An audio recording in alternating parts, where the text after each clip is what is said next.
मेश्राम साहब की कॉल पर आज यहाँ पूरे देश के कोने कोने से आए हुए सभी अम्बेडकरवादियों को, सभी संविधानवादियों को, सभी देश के रक्षकों को मेरा जय भीम,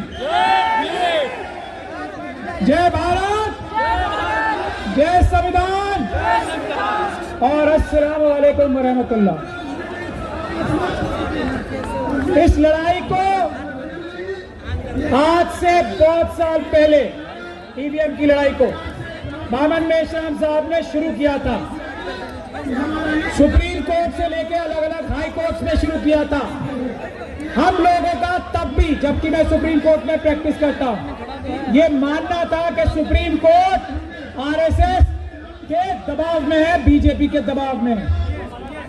सुप्रीम कोर्ट से फैसला तभी आ सकता है जब सुप्रीम कोर्ट से बड़ी अदालत, जो कि जनता की अदालत है, वो सड़कों पे आके ये फैसला कराए कि सुप्रीम कोर्ट के जज जो जनता के नौकर हैं, वो जनता की आवाज पे वही फैसला करे जो पूरी दुनिया के सभी संवैधानिक कोर्टों ने ये कहा है कि ईवीएम एक धोखा है, चुनाव सिर्फ और सिर्फ पेपर बैलेट से होने चाहिए। ये फैसला जनता की अदालत ने तय किया है, यही फैसला सुप्रीम कोर्ट को भी जल्दी से जल्दी करना चाहिए।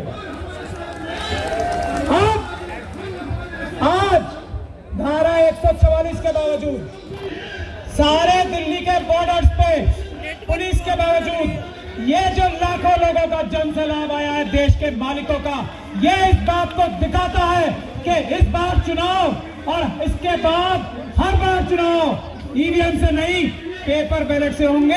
हम अगर बामन मेश्राम साहब और यहाँ बैठे हमारे सभी साथी, हमारे ईवीएम हटाओ संयुक्त मोर्चा के भी सभी साथी यहाँ पे मौजूद हैं, हमारे देश से कोने कोने से आए हुए बहादुर नेता, जो असली नेता है, वो सभी मौजूद हैं। अगर वो आप आज ऐलान करते हो तो चुनाव आयोग के ऊपर आज ही ताला लगा दिया जाएगा, अगर वो पेपर बैलेट से चुनाव कराने के लिए तैयार नहीं होता। देश के हर एक चुनाव आयोग के ऑफिस के बाहर ताला लगा दिया जाएगा, हर एक गोदाम के बाद ताला लगा दिया जाएगा। यह संवैधानिक काम होगा, यह गैर संवैधानिक नहीं। मैं एक बात यह कहना चाहता हूं कि ये पुलिस जो आप लोगों को रोक रही है, गैर कानूनी काम कर रही है। मैंने पहले बोलने की निवेदन भी इसलिए की थी कि आज इस तरह के प्रोग्राम्स को रोकने की पुलिस के पास कोई कानूनी ताकत नहीं है। आज वही केस एक हाईकोर्ट में लगा हुआ है, मुझे यहां से वहीं जाना है। पुलिस ये अपराध करती है अगर आप लोगों को यहाँ रोकती है, ये मैं बताना चाहता हूँ। और वकीलों की जिम्मेदारी है ये कि वो ढाल बन के आप लोगों के आगे खड़े हो। अगर पुलिस कोई गैर कानूनी काम आपके साथ करती है, हम वकील ये वादा करते हैं कि आपकी ढाल बन के देश के मालिकों, देश की जनता के सामने खड़े रहेंगे। किसकी मजाल है जो देश की जनता को उंगली लगा ले? किस मोदी सरकार की, किस अमित शाह साहब की हिम्मत है कि हमारी देश की जनता को पुलिस के माध्यम से एक उंगली लगा दे? हम देखेंगे।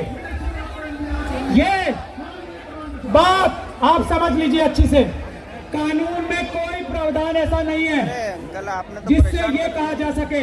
मैं सभी लोगों से गुजारिश करता हूँ, रिप्रेजेंटेशन ऑफ पीपल्स एक्ट का धारा 61A ध्यान से पढ़ ले।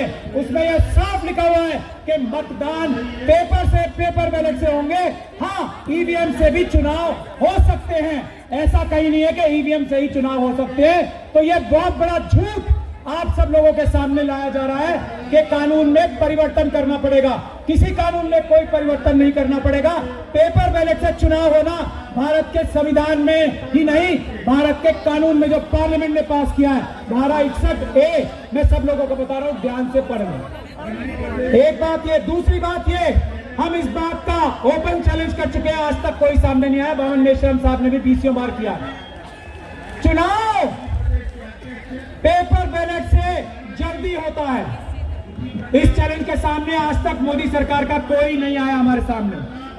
चुनाव सस्ता पेपर बैलेट से होता है, चुनाव सुरक्षित पेपर बैलेट से होता है। इसका कोई जवाब किसी के पास नहीं है। ईवीएम धोखा ही धोखा है।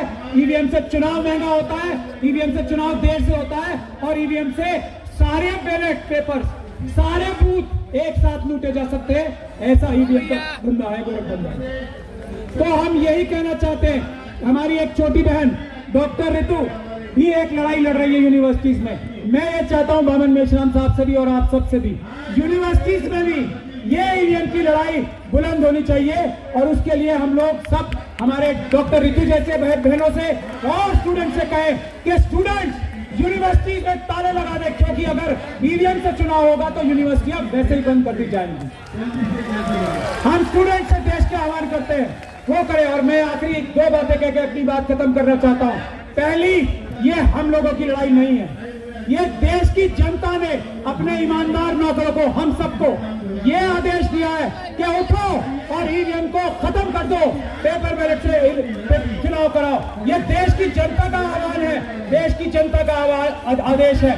किसी नौकर की, किसी बेईमान नौकर की, किसी प्रधानमंत्री जो बेईमान नौकर हो चुके हैं, किसी होम मिनिस्टर की जो बेईमान नौकर हो चुके हैं, किसी सुप्रीम कोर्ट के जज की अगर वो ईमानदारी से फैसला नहीं करते, किसी चुनाव आयोग की जो बेईमान नौकर हो चुके हैं, उनकी ताकत, औकात और हिम्मत नहीं है कि पेपर बैलेट से चुनाव ना करने दे, ईवीएम से चुनाव कराने की जरूरत करे।